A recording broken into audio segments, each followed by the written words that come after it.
Welcome to the Mary Dee Show.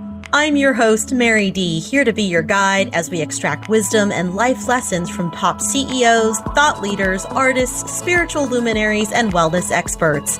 My intention is to bring you value in every show that sparks an idea, helps you break a limiting belief, or creates thoughts that up-level your life so that you can know from the deepest depths of your soul that everything you want is available to you and that abundance is your birthright.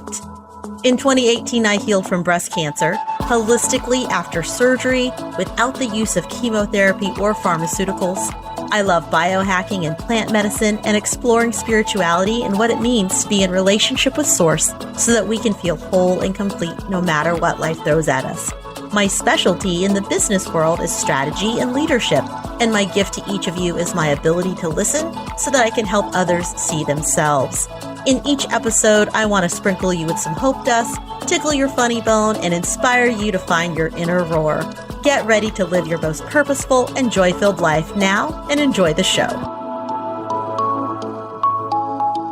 Everyone, today, my very special guest is Dana Bledsoe. She is so kind to come on here and share with us today. We're going to talk about a couple things because she's a mom, she is a wife, she's an advocate, and she is also a stage 4 metastatic breast cancer thriver. And we're going to talk a little bit about that today because life can throw us all kinds of uncertainties. And one of the uncertainties that she has to deal with on a regular basis is the fact that she is actually living. And if you see her, right, she looks healthy. She is healthy. She's really healthy. She's a ball of energy. She really is. But her diagnosis is that she has metastatic stage 4 breast cancer. And so some of you out there are like, wait, what? So there are lots of people walking around who look just like her and act just like her who actually do have a diagnosis of stage 4. And there's a lot of different technologies and there are a lot of different things that are out there today that actually allow our stage 4 to thrive and not experience a shorter lifespan than what we see on TV. Yeah, we don't see that they're living for a week and they're done. It's like, whoa, wait a minute. That was actually a surprise to me too. So that was, I love that fun fact because I feel like, you get extra precious points for the mindset that has to go into this. This is what someone told me that I found to be very true. Like it resonated with me when they said this to me. But what I said is after I had surgery, I was actually very excited to show other people my boobs. I was like, hey, do you want to see my implants? Do you want to see what the surgery was like? Do you want to see my scars? And I wasn't weird about it. Like they were definitely not pretty in the beginning. They were red and I called them Franken boobs. Yeah, Franken boobs. They were 100%. And with that, I remember also embracing them though at the same time because I was also grateful to wake up with breasts because it was a really long surgery. They did one big surgery for me, which by the way, it was only after the fact I realized that other types of surgeries exist. But of course, you never know what it's like when you're a breast cancer patient for the first time, right? Yeah. So for me, it was a double mastectomy with a reconstruction all at the same time. So this is like an 8-hour day. So they wheel me in the morning. And by the time they wake me up, I just remember the first thing I did was look down.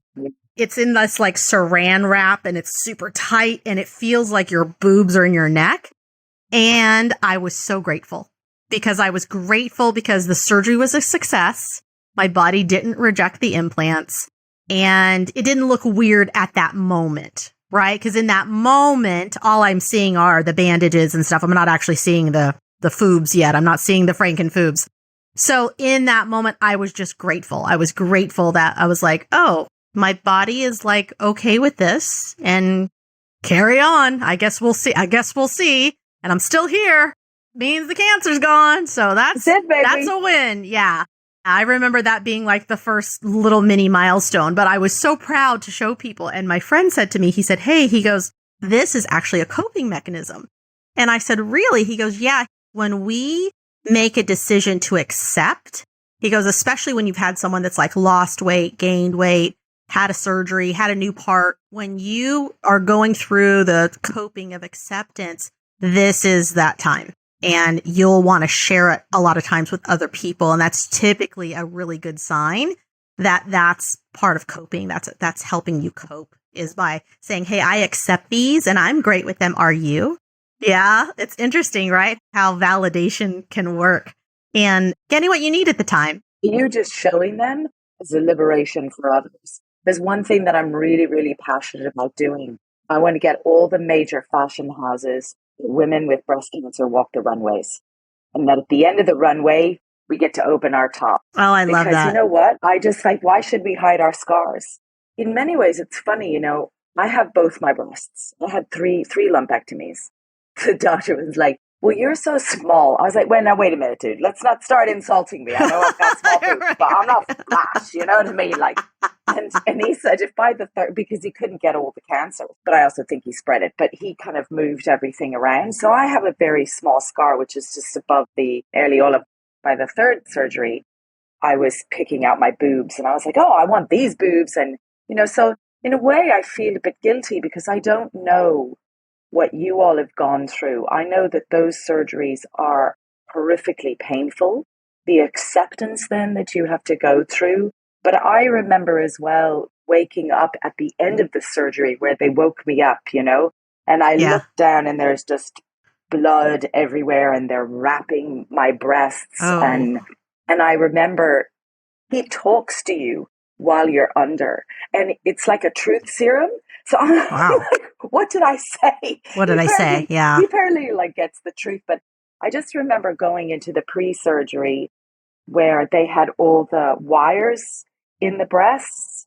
Do you remember that? Where so you have all these needles so that they know exactly where to go in. And I had all these tubes with these wires. And then I had to go get a mammogram. And I looked down and I went, I'm going to vomit. I'm going to get sick. She goes, yes. Oh. That's like the point when you know it's real. This is all happening. But back to you and your acceptance. I think that we should, all of us who have our scars, that's like a hero's journey. Because we all have scars, whether they're inside or outside. And I think women who have had new breasts, I think you need to show them more because that's an acceptance of beauty.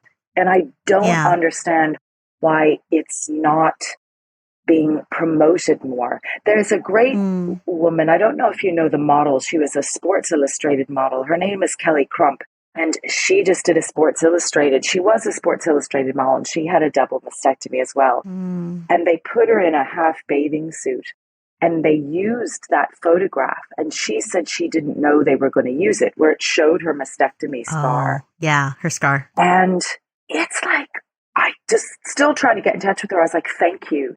Thank you for the liberation that so many women will recognize that and accept themselves now. But she also got a lot of backlash. Like, that isn't beauty. But who is to say that that's not beauty? It's beautiful. Our scars are beautiful. Yes. There's always some troll out there that's always got to be the naysayer. So yeah, exactly. I just chalked it up to like someone's just bored and trolly and they hate the world and that's what they do. Yeah. Thank you for saying that. I will say that I went on one of my very first breast cancer retreats with the breasties. This was, gosh, I think it's been 5 years now. It was literally right after, it was very, very soon after I'd had my surgery. And during that event, we were all in this like really big hot tub or maybe it was a pool. I just remember it was water and a bunch of us were in there, probably more than the capacity of what should have been. But we were having such a great time because part of what was happening is we were opening up the conversation with each other around there were women there who hadn't had surgery yet, and there are women who had. And so within that, you had the women who hadn't had surgery kind of asking, and they were curious. And so here, the ones of us that had had surgery were like, yeah, you want to see? Do you want to touch? Do you want to, what questions do you have? So very quickly, I like took my top off and I was like, absolutely. I was like, whoever wants to like touch, see, feel, ask questions, come on down. Because my nurse that I had did that for me. She had my same plastic surgeon 4 years before when she had breast cancer. So now she's 4 years later with the tattooed areola, and the plastic surgeon that I use actually fabricates a nipple. Wow. If you do that reconstruction, which I haven't. Yeah. But that was what I thought I was going to do, because the day before my surgery, when I'm in there getting the rest of my little scans and all they throw the dye in you and all that good stuff. And she asked me, she says, do you want to see my reconstructed breast? And I was like, yes. Mm-hmm. Pulls off her shirt, pulls off her bra, totally lets me see. She goes, do you want to touch them? I was like, yes, I do. Because I want to get an idea of because it's real when it's in front of you. It's weird when it's a picture, but when it's in front of you. And I just remember looking at them, and I was so grateful for her, because I was like, thank you, because that visual is giving me hope for what this can look like. Look, her boobs looked amazing. Yeah. They looked so pretty. So the fact that you go through something like this, that's very jarring, amputating your breasts or digging into them, right? You're still, even with a lumpectomy, they are still amputating some of your breasts out of your body. It's very traumatic. It is an amputation, really, when you think about it. Yeah. I actually think if I had to do it again, I actually don't think I would get reconstruction. I think it's so brave of women now to go flat. It's so beautiful. You have to just adjust. It's jarring, and you have to adjust your way of thinking, but it's so beautiful. Like, that is pure now acceptance that I'm still a woman, I'm still all female, and I have no breasts, and I've made that decision. Absolutely. Yeah, I love the sisterhood. I love when somebody goes, I think I've got a lump, and I go, all right, would you feel it? Yeah, sure, no problem. Can I see your scar? Yeah. And out comes the boob, and yes, you could just have boob feeling parties. You could. You could. It's beautiful. Like, why should we hide that? It's because I think it just lets others feel comfortable with their bodies as well, and to know what's coming. I think kind of the worst thing on this journey is that we're not told by doctors what really happens. What are you really going to feel like? What are the depression and the anxiety and the trauma? The mental preparation is not there. The mental is not there. They're very good at walking through what your physical options are, but no one really talks about the mental stuff. That's all later. And that is probably the biggest part of this journey. And that's why I've said it, more than once. And I think even on the show, but because the truth for me is that I'm so glad that I was an entrepreneur before I was a breast cancer patient, because that mindset has really seen me through in so many ways in getting through this level of adversity around my body and my health. I thought I was healthy. And to find out that you have cancer, I was like, really, like, what? How? Like, how in the world? I do all these things. And it was just realizing that cancer doesn't discriminate. Yeah. And so we can all do our best. We can do our best, but there's always the opportunity that we're not going to know what life's going to throw at us, and how are we going to respond to it at the end of the day, whatever it is. It could be a life-threatening disease. It could be just any adversity. Name it, your house burning down, act of God, flood. There's so many out there. If you could go back in time and you know what you know now, what would you have done anything differently? In my life? In your life? Yeah, I wouldn't say mean things to myself. Oh, I love that. You'd speak kinder to yourself. I think it is the one thread. After you and I spoke, I was thinking, what is the thread that I keep hearing from women who've got breast cancer? And keep hearing from people in general, right? Whether you've got breast cancer or not. We don't learn from a young age how to speak kind to ourselves. And when you don't speak kind to yourself, that ends up being translated into every single cell, and every single cell then starts to react to that. I am an absolute believer that what we say to ourselves gets harbored in our cells, and that starts to turn into disease, which is dis-ease in the body. So I wouldn't swallow my words. I wouldn't swallow anger. We'll talk about amplify voices, but it's such a brilliant title. Amplify your voice. Use your voice, especially as a woman. You feel it, say it. Why swallow your words? Why be told to be softer, be more gentle, be more ladylike, be more... What does that mean? What does that mean? It doesn't mean anything. It means, what that means is, don't be authentically who God put you on this earth to be. And to me, be who you are. celebrate who you are and be your authentic self and learn that from a very young age. I would go back and I would tell myself, oh, wow, Dana, you're actually really cool. We're taught to say all Yeah. the negative things to ourselves. And I think that is such a common thread of why people start to get ill in their lives or unhappy. It may not show up in disease, but it would be to be kind to myself. I remember when at one point I was really, really down with the diagnoses, and with the re-diagnosis, because I was originally diagnosed almost 16 years ago with stage 1B, and now I'm stage 4 metastatic. And I make a joke out of it saying I really wanted to achieve something in my life. So I went from 1 to 4. It's great. Woo. In 5 years, people are like, that's not funny. I'm like, well, to me, it's funny. I was very into Kundalini yoga then. And so I went to Bali to kind of really just go into my inner self and to explore a higher path and a higher self. And I remember that we each had something that they gave us to do. And she said, every day you're going to write a love letter to yourself. And I went, what? I don't even know how to do that. I literally didn't know how to do that. And I said, what do I do? And she said, well, start with, Dear Dana. And the uncomfortability, it was just true. I just thought, I can't do this. This feels so awkward. I said, give me an example. She goes, well, Dear Dana, thank you, body, for being with me every day. I love you.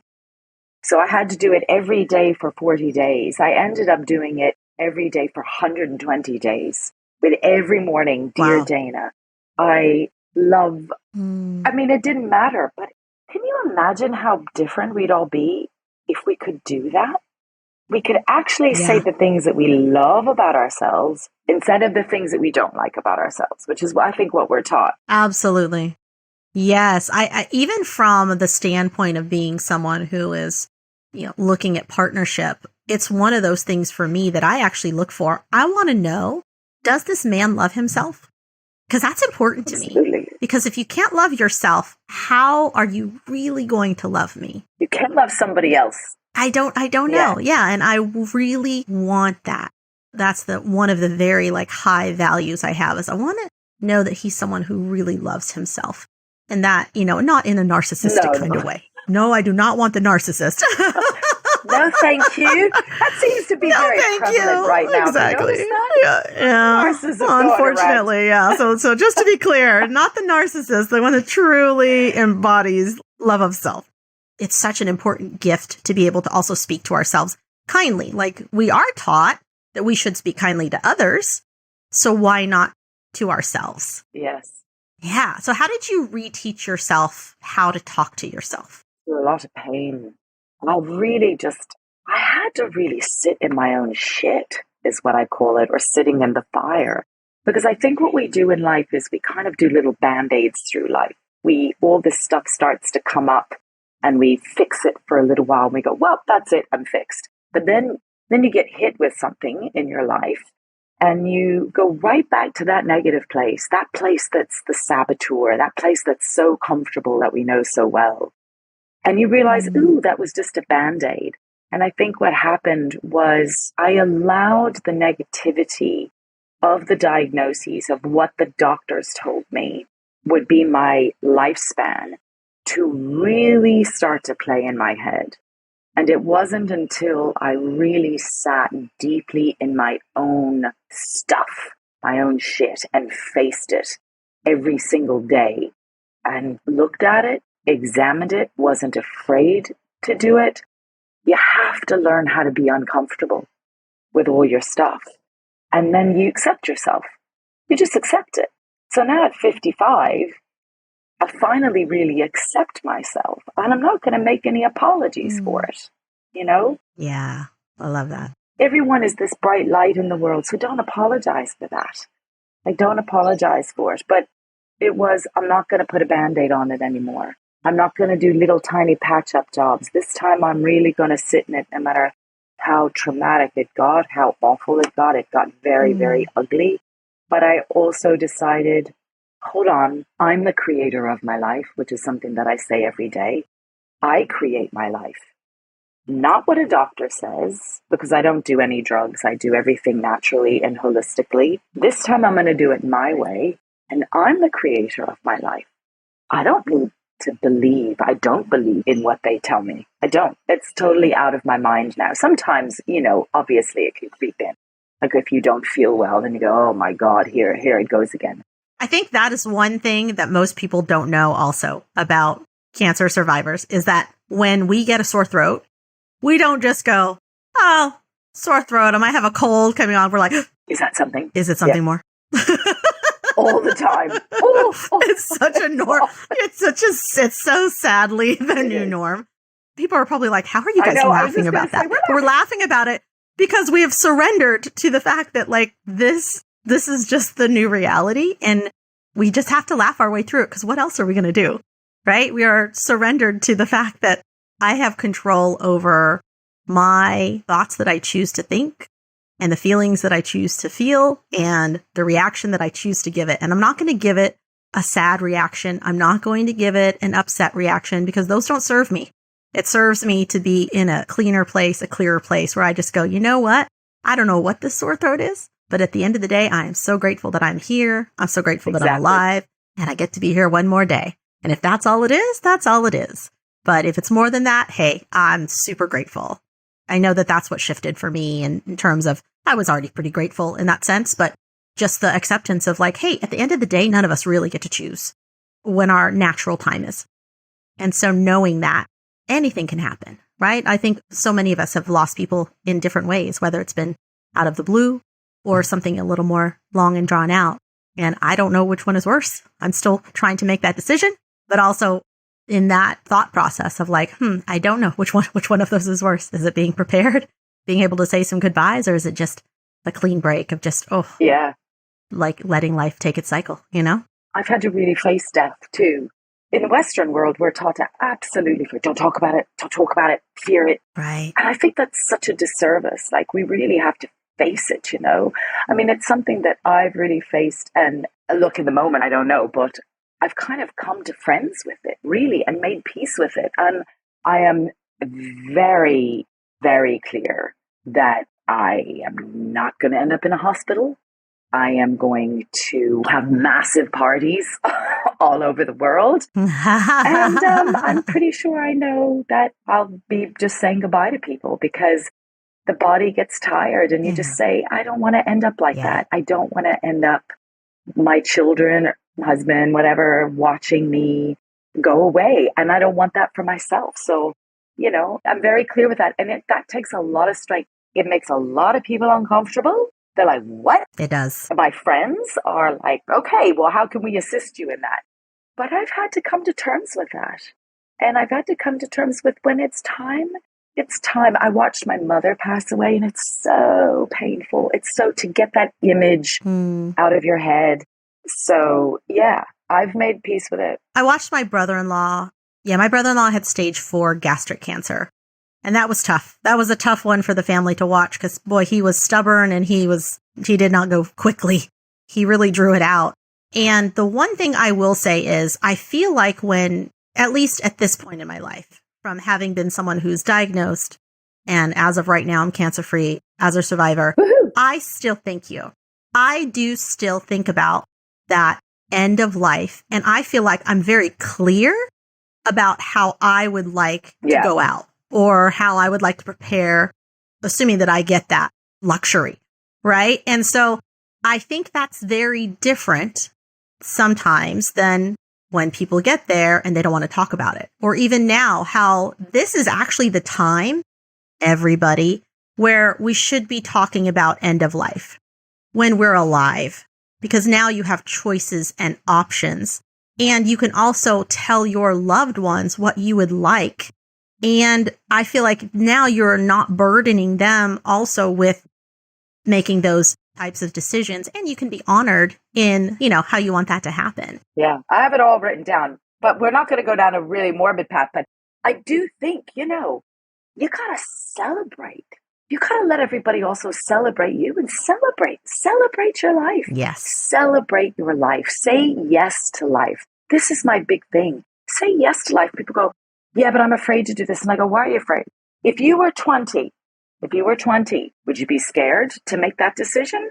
Or would you say, you know what, I don't know? Because, when you're 20, you go, I don't know. You think the world is your oyster and that you can do anything. And you can make these choices not based off of fear. And, oh my gosh, well, I have this and this and this. You think, I don't know. I'm just going to go for that job interview and see what happens. And when do we become so concerned about everything being correct all the time? Why don't you just say yes and see what happens? You might surprise yourself. There might be an incredible unfolding to it that you never even knew before. You got to have a leap of faith. You got to jump. Yes, I love that. Yeah, I think it's taking all of the shame and all of the guilt out of life in general. I know that that's for sure. I was already on a pretty good path of shedding those things. And I would say that this was just one more way of being like, oh, absolutely. No shame, no guilt. I am all in on living. And that was the way to go. Like, that's the way I love waking up every day. And that's what I want people to remember. But do you think that breast cancer gave you that gift? Because I've always said, I've never used the word fight or battle. I cannot stand when I hear those words. I think, wow, that's probably how we got here anyway, right? Is because you're kind of elbowing your way through life, which doesn't end up working for you. I do see it as a teacher, my greatest teacher, and a great gift to learning. Do you think that you had that view before breast cancer, or do you think that breast cancer gave you that view? Yeah, I think I actually already had that view, because I will share this. Yeah, this was when we were talking a little bit about, how we're taught about death, or at least how our maybe our parents or religion might have framed it for us. That's actually one of the things that helped me shift in my own personal relationship with Source. Yep. So when I think about my own relationship with God and all of the things that I've been told or learned, and what have I had to unlearn, one of them is around death. One of the things that is clear for me is that death is not the end. No. And I love how most folks think everything is so, like, they make a decision and it's done. It's like, if we die, it's all finished. And I'm like, I don't believe that to be true. And from watching, I've been studying mediums lately. I've been just exploring people who actually do this types of work, or they talk about doing the work in the afterlife, or with people who are near death. And the more that I listen and observe those stories, and when I lean into my own believing, I say to myself, yeah, no, why are we taught that it's so definite and done and sad? When what would it be like if from the get-go we were taught that it's a celebration, it's a transformation, that just like the butterfly, and I feel like butterflies exist to give us this example of how it's possible for a completely different little animal, this little caterpillar with all these legs and eating their leaves. Yeah, this is their life. And then suddenly they weave this little cocoon and they go through this chrysalis process and come out with wings, and they're beautiful and they live a totally different life now, flying and soaring in the air. And I was like, come on, y'all. This has got to be God's hey, just look at the caterpillar, look at the butterfly. That's how I believe it to be. I believe that it is a rebirth into something else, and something more better, beautiful, something bigger, something more hopeful, more big. Absolutely. If someone is listening and they're like, she is delusional, you know what? I will die and live by that delusion, because it brings me lots of peace. And I'm so clear on how I would like the end of my life to look like when it does come that time. And I hope that it's because I'm an old lady in a bed somewhere, and I've lived such a crazy full life. And I probably did something wild and crazy, and maybe that's what got me there. I'm okay with that. But I do think, I love your analogy, but I do think that life is happening for us, not to us. That's a big shift.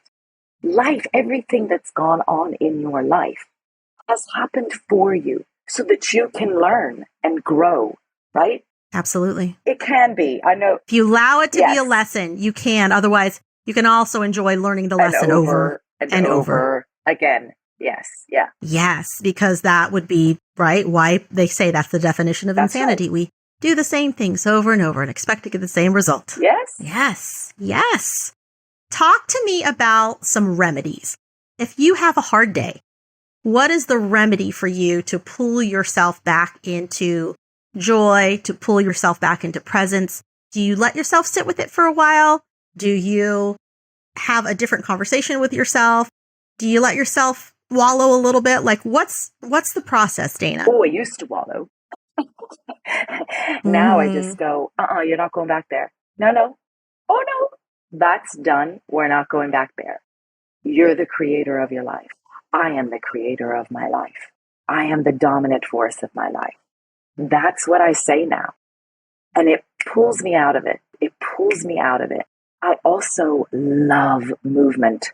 You've got to get out of your head and into your body. When you're in your body, you're out of the head. Let the body feel.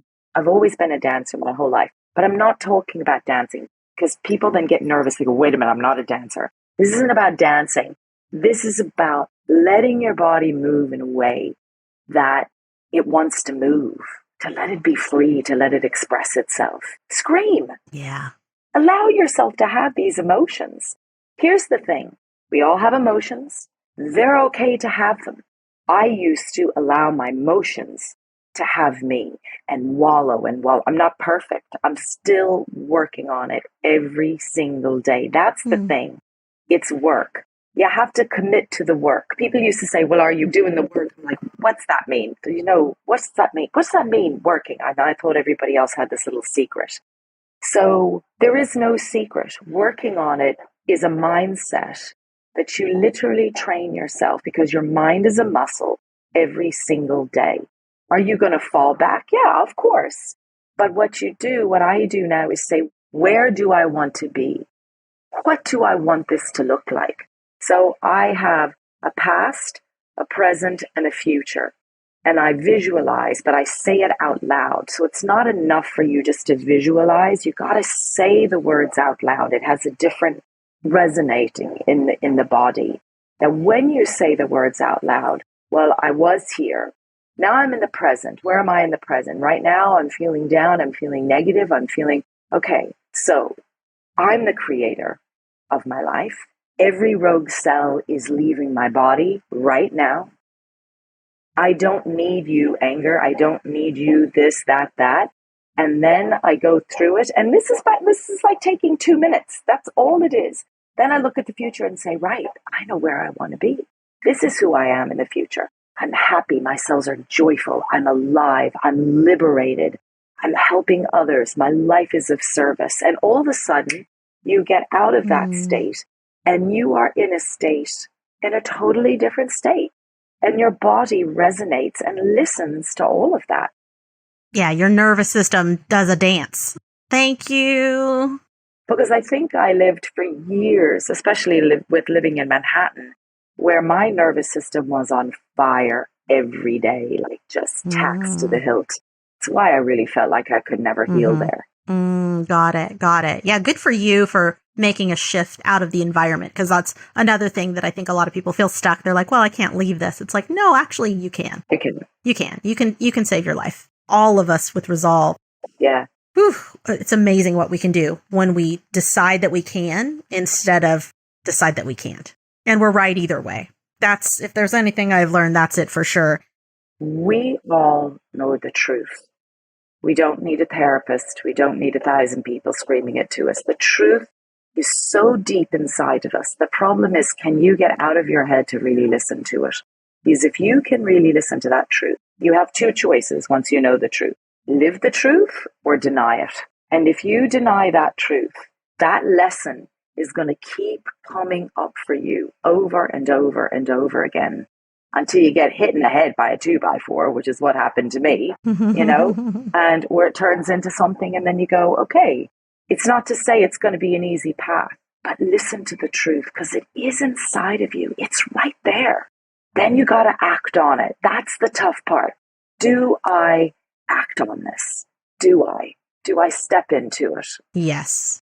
Once I know this truth, am I stepping into it? Absolutely. I love that. And you did. Oh, absolutely. Matter of fact, next episode, I'm going to actually talk about that because I feel like this particular subject is just, it's such a good one. And it's like, how do we do that?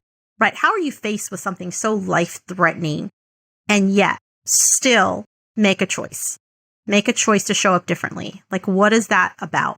What does that feel like? And so much of it is knowing. And so much of my journey through the cancer diagnosis, through my business lawsuits, through you name all the crazy stuff that life threw at me at that time, at that year of my life. It was a lot to go through at once. And I'm still here. I'm not dead Better yet. than ever. Yes. Probably better yes. than ever. It was better than ever. Yes. And I remember having this moment of like depths of despair. God, take me. And now I'm like, oh, God, thanks for not listening. Because like my life is so amazing right now. And I'm so grateful. I'm so grateful that like you didn't answer that particular prayer that day. Because you had a bigger purpose and you had a bigger way for me. Someone had saved me that way. I was working with this life coach. I wasn't working with her for very long. And I was so dark. It was just so dark. And I said, I don't even want to say the words out loud because I don't want my cells to hear it. But I was like, you need to take me now. Let's just get this over with. Let's spread it. Let's go. And she said, how dare you? You don't have the right to ask God because you are here because you have a purpose. You have a lot of work to do. You have a lot of people to serve. And I went, and that saved me. I was like, yes, I do. And that's what I love to donate my life to, which is to helping women so that they are never in any, no matter whether it's breast cancer or not, you're never alone. You will never be alone. That's right. That's right. Yeah. And I feel like, people will go, oh man, you're so lucky. Your outlook is so much more positive. Like how do you show up this way? And part of me is like, I think it's in the sharing that I can give someone else who isn't feeling very courageous or who isn't feeling brave or who isn't feeling great, who's feeling very anxious, give them some hope, give them some, like, they can borrow some of my joy if they need it. And I think that's part of it, right? If someone's light is a little dim, it's like, hey, I've got some extra. Let me help you out there. Yeah. Talk to me about Amplify Voices because I feel like Amplify Voices is a cause you're very dedicated to. You guys have an event coming up in May. Let's talk about that a little bit. Tell me about who this is for. Well, I think Amplify Voices. So I was the kind of co-founder, not of Amplify Voices, but of Beyond Breast Cancer, which is happening on May 11th. If you're in the Phoenix area or California, it's going to be live in Phoenix at, I think, 6 to 8 p.m. But we're going to do live online, and I'll share the link with you, Mary, so that people can get tickets and you can watch it. So 8 of us are going to be sharing our kind of words of wisdom through breast cancer. This is on the other side of Beyond Breast Cancer. But these are pearls of wisdom. The cancer just happened to be the catalyst for us to step into this place of what we've learned. So we've all gone through a 90-day program through Amplify Voices. And I love that title, Amplify Your Voice. And it is about women amplifying and using your voice. The thing is that you got to put words to it. What's your pearl of wisdom? Put your words to what you've gone through. Share your story. Share your wisdom because it liberates yourself and it liberates others. And it's about connecting. When you use your words, when you use your voice, you make a connection with somebody else that they're not alone on their path, right? That they can now be liberated to share their story. And it has this incredible ripple effect, which leads to change, which leads to liberation within yourself. It leads to joy. It leads to freedom. It leads to you looking at your situation, maybe from a new perspective.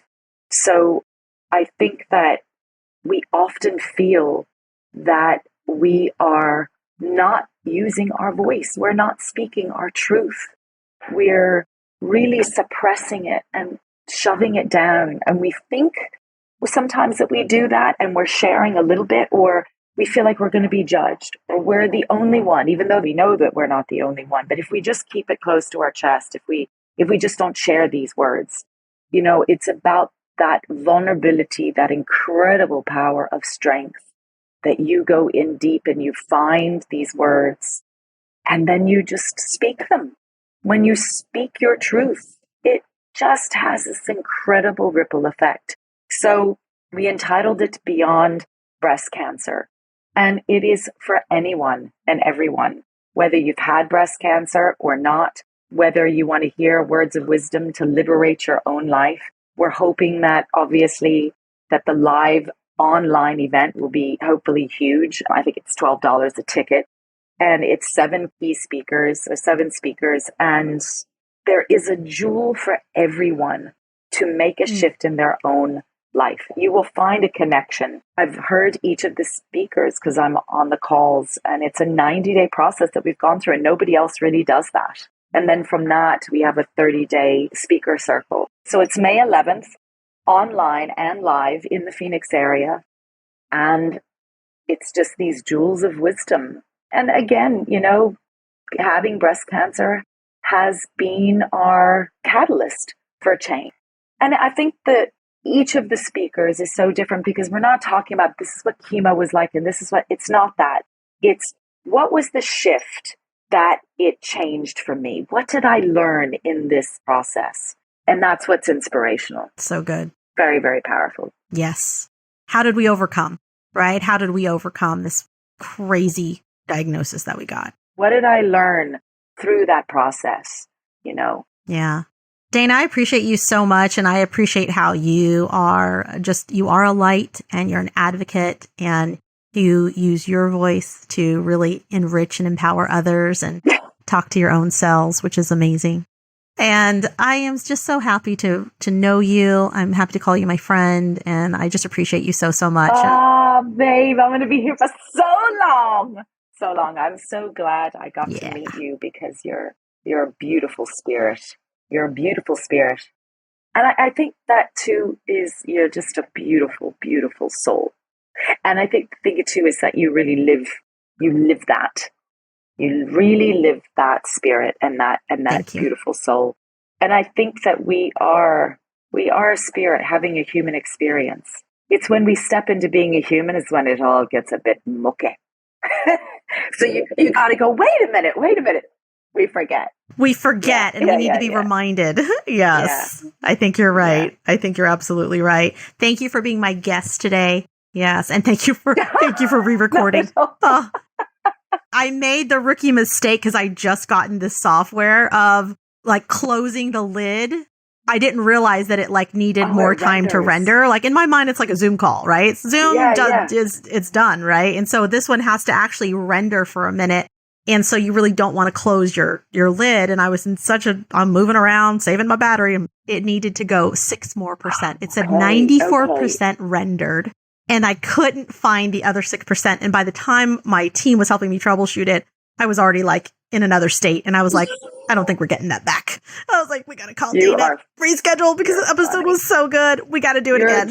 You're a joyous delight. You really, really are. I'm so blessed to know you. Really. Thank you.